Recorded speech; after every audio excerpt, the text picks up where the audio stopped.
Dumako naman tayo sa South Korea.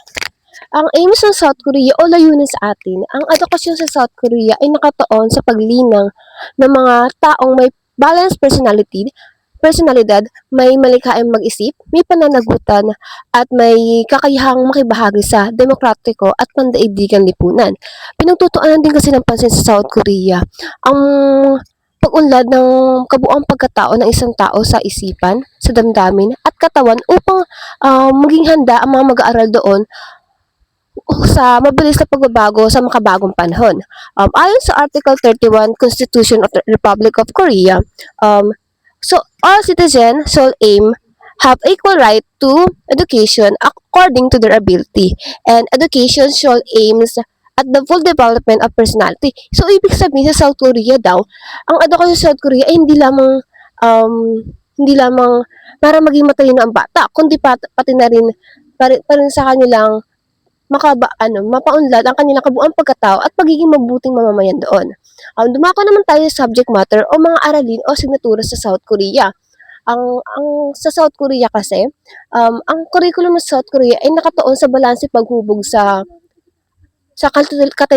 katalinuhan, kasanayan, at asal ng mga bata mula elementarya hanggang sekundarya. So, ibig sabihin, hindi lamang nakatuon sa akademikong kaalaman, kundi pati na rin sa kanilang pati na rin sa moralidad, sining, at pisikal na kalusugan. Mauna tayo sa elementarya. Sa elementarya, tinuturuan ang mga mag-aaral ng pangunahing asignatura tulad ng Korean language para sa komunikasyon at pagkakakilanlan ng kultura. Pangalawa, mathematics at science para sa lohikal at siyentipikong pag-iisip. Pangatlo, social studies or araling palipunan para maunawaan nila ang lipunan at kasaysayan nila. Panghuli, edukasyong moral, sining at pisikal na edukasyon para sa paghubog ng asal, damdamin at kalusugan ng mga mag-aaral doon. Sa middle school naman, nadadagdagan doon ng mga asignatura tulad ng Ingles para sa pandaigdigang komunikasyon na ginagamit sa ibang bansa para pag ang mag-aaral sa Korea ay pumuntang ibang bansa, ibang lugar sa kanila ay makailang makapag-komunikasyon. Pangalawa, teknolohiya at edukasyong pantahanan upang maunlad ang practical na kasanayan at kahandaan sa buhay na tatahakin nila sa hinaharap. Sa high school naman, sa dulo naman tayo, sa high school naman, may karagdagang asignatura tulad ng um, edukasyong bokasyonal at mga elective subject na ng bibigay pagkakataon na ang mag-aaral na pumili ng kurso na nais silang tahakin o interes o karera na nais silang tahakin sa hinaharap.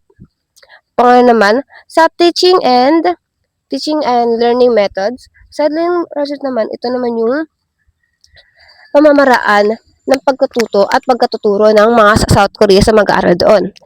Number 1, nakabatay sa mag-aaral at collaborate ng pagkatuto or student-centered learning. Pangalawa, paggamit ng ICT at mga digital tools sa klase. Pangatlo, pagpapalakas ng pagkakakilanlan at kakayahang magsolusyon ng problema.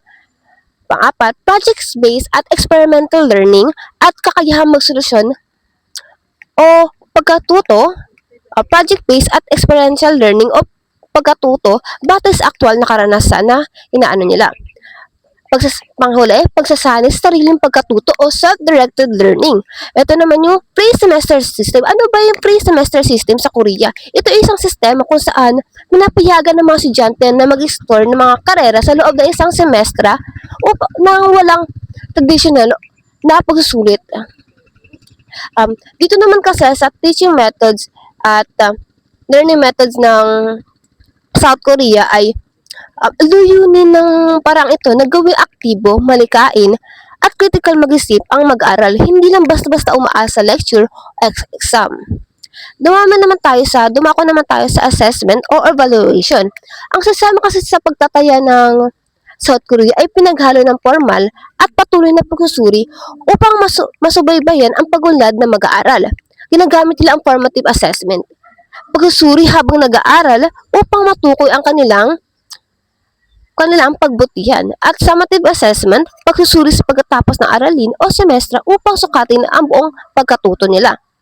Kabilang dito ang performance task, proyekto, at nakasulat na pagsusulit kung saan sinusukat hindi lang ang kaalaman kundi pati ang kalagayan o kakayahan ng pag-unawa ng mag-aaral sa aktual na sitwasyon na hinaharap nila. Meron din silang National Assessment of Educational Achievement na ginagamit upang masukat ang pambansang pamantayan ng edukasyon at matiyak ang kalidad ng pagturo sa buong bansa. Ito naman tayo sa strength and room for improvement ng South Korea. Yung strength naman ng South Korea, ang edukasyon kasi sa South Korea ay kilala sa mataas na antas ng kalidad at disiplina ng mga mag-aaral. Isa sila sa mga bansang may pinakamataas na antas na marka sa mathematics, science at reading sa pandaigdigang pagsusuri. Malaki rin ang pagkakahalaga sa edukasyon at patuloy ang pagsasama ng makabagong teknolohiya at inobasyon sa pagtuturo doon. Ito yung dapat pang improvement o dapat pang pagbutihan sa South Korea. Sa kabila ng tagumpay kasi sa South Korea, may mga hamon pa rin sa sistema ng pang-edukasyon sa Korea. Kabilang dito ang academic pressure at matinding competition na nagdudulot ng stress sa mga mag-aaral doon. Madalas din nakatuonhan ng gusto ang mga pagsusulit at paulit-ulit na pagme-memorize kaysa sa paglina ng pagkamalikain nila doon. Kaya naman kailangan pangpalakasin ang programang sumusuporta sa emosyonal at nakalusugan at pagpapaulad ng malikaing pag-iisip ng mga kabataan. Parang meron silang doon na may mga academic pressure na kailangan nilang yung improvement na kailangan nilang pasan na more on kasi competition, like hindi sila ginagawa yung malikain, dapat ulit-ulit sila sa memorizing na dapat hindi inaano ng mga bata yung academic pressure, dapat hinahayaan lang sila na gawin ko ano yung gusto nila. Pero ang ano naman doon, hindi lang sa Korea na hindi lang sa matalino. Dapat hindi lang hinuhubog nila ang mga mag-aaral doon na maging matalino, kundi dapat alam din nila ang asal at kasanayan at pag-uugali na tinatahakan ng mga mag-aaral doon.